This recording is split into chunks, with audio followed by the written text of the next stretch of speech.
Hello नमस्कार दोस्तों शेक.com ने हमें हमेशा से ही कुछ अर्निंग के बहुत सारे अच्छे प्लेटफॉर्म हमारे लिए अवेलेबल करके दिए। उसमें शेक ट्यूटर्स शेक ट्यूटर्स था, वो अभी बंद हो गया है इसी जनवरी 2021 से। ओके, उसके बाद शेक एक्सपर्ट हो गया और जो लास्ट है वो है शेक टीबीएस यानी कि टेक्स्ट बुक सोल्यूशन। तो आज हम यहाँ पे बात करने वाले हैं शेक टीबीएस के बारे में। अभी मुझे रिसेंटली मेल उनका रिसीव हुआ है कि हमने अभी शेक टीबीएस की जो भी हायरिंग है वो अभी शुरू की है, यानी कि आप अब यहाँ पे अप्लाई कर सकते हैं। अब देखिए इस वीडियो में सब कुछ डिस्कस करेंगे। यहाँ पे मतलब अप्लाई कैसे करेंगे, शेक टीबीएस क्या है, इसमें रूल्स वगैरह क्या है और यहाँ पे हम हमारे अर्निंग कितनी बनने वाली है, सभी इस वीडियो में हम डिस्कस करने वाले। लेकिन उससे पहले अगर आप हमारे चैनल पे नए हैं तो हमारे चैनल को सब्सक्राइब कीजिएगा और इस वीडियो को शेयर भी जरूर कीजिएगा। तो चलिए शुरू करते हैं आज का ये वीडियो।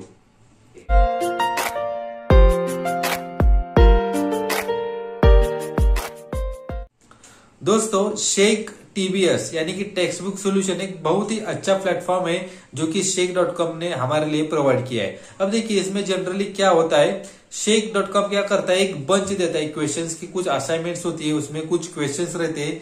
जितने भी क्वेश्चंस 50 क्वेश्चन, 100 क्वेश्चन, 200, 400 कितने भी क्वेश्चंस होते हैं तो हमें एक बंच में देती है, उसको एक टाइमलाइन देती है, 15 दिन 20 दिन, वो भी क्वेश्चंस के अकॉर्डिंग रहता है। अगर क्वेश्चंस ज्यादा क्वेश्चंस है तो हमें मैक्सिमम टाइम मिलता है और अगर क्वेश्चंस कम है तो हमें मिनिमम टाइम वापस सबमिट करने के लिए मिलता है। तो हमें क्या करना होता है, वो सब कुछ असाइनमेंट के जो कुछ क्वेश्चंस होते हैं वो हमें कंप्लीट करके हमें उन्हें प्रोवाइड करने होते हैं। तो इसके लिए हमें only and only MS word में उनके आंसर हमें देने होते हैं। उसके लिए हमें कुछ अलग अलग सॉफ्टवेयर है, जैसे कि कैमड्रा हुआ, सेरेब्रा हुआ, इक्वेशन मैथ्स राइटर हुआ, मैथ्स टाइप हुआ, जो भी मतलब इक्वेशन ड्रॉ करने के लिए, ग्राफ ड्रॉ करने के लिए या फिर कोई डायग्राम, कोई इक्वेशन इंसर्ट करने के लिए हमें वो एप्लीकेशन की यानी कि सॉफ्टवेयर की हमें मदद लेनी होगी।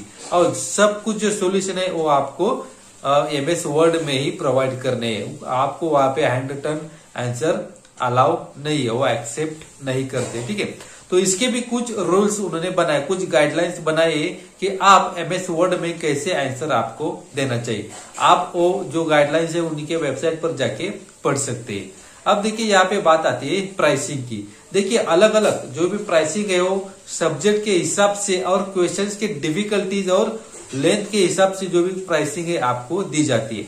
जैसे कि बायोलॉजी में थोड़ा सा कम पेमेंट मिलता है, केमिस्ट्री में मीडियम मिलता है, मैथ्स में या फिर कोई इंजीनियरिंग का सब्जेक्ट है, सॉफ्टवेयर का सब्जेक्ट है तो उसमें बहुत ही हाई पेमेंट आपको मिल जाता है। अगर मैं बात करूं केमिस्ट्री की तो आपको क्वेश्चन की डिफिकल्टी से हिसाब से आपको 80 रुपीज से 120 रुपीज तक पर क्वेश्चन के लिए आपको यहाँ पे दी जाती है। अगर क्वेश्चन छोटा है तो कम मिलेंगे, क्वेश्चन बड़ा है डिफिकल्ट है तो थोड़ी सी अमाउंट वहां पे ज्यादा दी जाती है। ये तो बात होगी पेमेंट की। अब आप पेमेंट कैसे लेंगे, आपको वहां पे क्या करना है, सिंपल अपना जो बैंक अकाउंट होता है वो वहां पे ऐड करना होता है। आपको स्टेप्स में अप्लाई करने के स्टेप्स में आपको बता दूंगा कि आपको क्या करना है। ठीक है, तो ये तो बात होगी। मतलब आपका जो पेमेंट है वो हर मंथ के, मतलब अगर समझो आप 1 तारीख से 31 तारीख जनवरी में जो भी काम किया है वो आपको 15 फरवरी से लेकर 25 फरवरी तक आपके अकाउंट में डिपॉजिट हो जाएगा। यानी कि जो भी काम आप इस महीने में करेंगे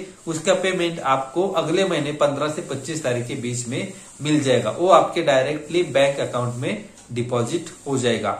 इसके लिए आपको आपके बैंक के डिटेल्स वहां पे प्रोवाइड करने पड़ेंगे। ठीक है, तो ये सब मैंने बता दिया आपको शेक टीबीएस के बारे में। अब आपको ये भी बताता था वो क्वेश्चंस कैसे आते हैं वहां पे।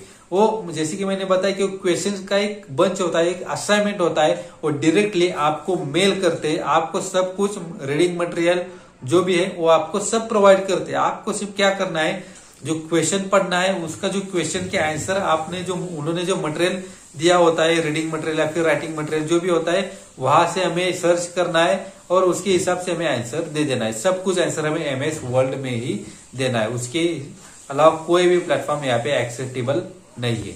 ठीक है दोस्तों, ये बात हो गई सब शेक टीबीएस के बारे में।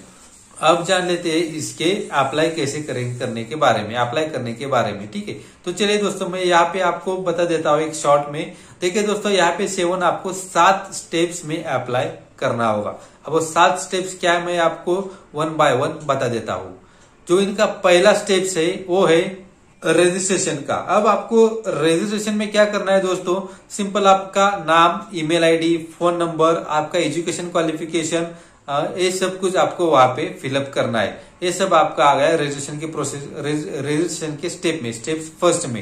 यानी कि सब कुछ अपना जो पर्सनल डिटेल है वो आपके इस फर्स्ट स्टेप में आपको फिलअप करना है। जो सेकंड स्टेप है लर्न जनरल गाइडलाइंस, आपको यहाँ पे स्क्रीन पे भी दिखता होगा। जो कुछ मतलब आपने स्टेप्स कंप्लीट किया तो उसके आगे ग्रीन मार्क आ जाएगा।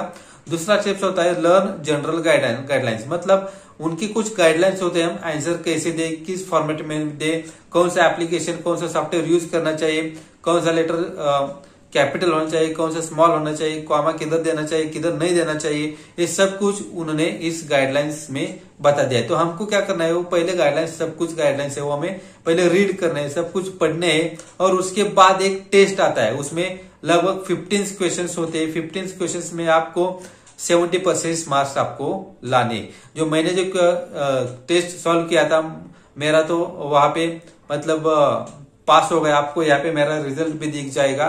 ठीक है, तो आपको वहां पे टेस्ट देने 15 में से आपको 10 to 12 क्वेश्चन वहां पे आपको एक्यूरेट आंसर करने, यानी कि आपको 70% मार्क वहां पे लाने। अगर 70% आप फेल हो जाते हो तो आपको 3 चांस मिलेंगे। 3 चांस में आपको ये टेस्ट आपको क्लियर करना होगा। ठीक है, अब थर्ड स्टेप है वो लर्न सब्जेक्ट गाइडलाइंस। अब यहाँ पे आपको सब्जेक्ट गाइडलाइंस की एक टेस्ट दी जाती है। जो भी सब्जेक्ट आपने चूज किया है, सिलेक्ट किया है, उसके अकॉर्डिंग आपको वहां पे फिर अगेन एक 15 क्वेश्चन की एक, सब कुछ ऑप्शनल क्वेश्चन होंगे, एमसीक्यू टाइप क्वेश्चन होंगे। आपको ऊपर क्वेश्चन दिया होगा, नीचे ऑप्शन दिए होंगे, आपको वहां पे सॉल्व करने, आपके सब्जेक्ट के हिसाब से ये टेस्ट आपको देने। यहाँ पे देखिए आपको 80% मार्क यहाँ पे लाने, तभी आप यहाँ पे क्लियर हो सकते हैं, आगे की स्टेप पर आप जा सकते हैं।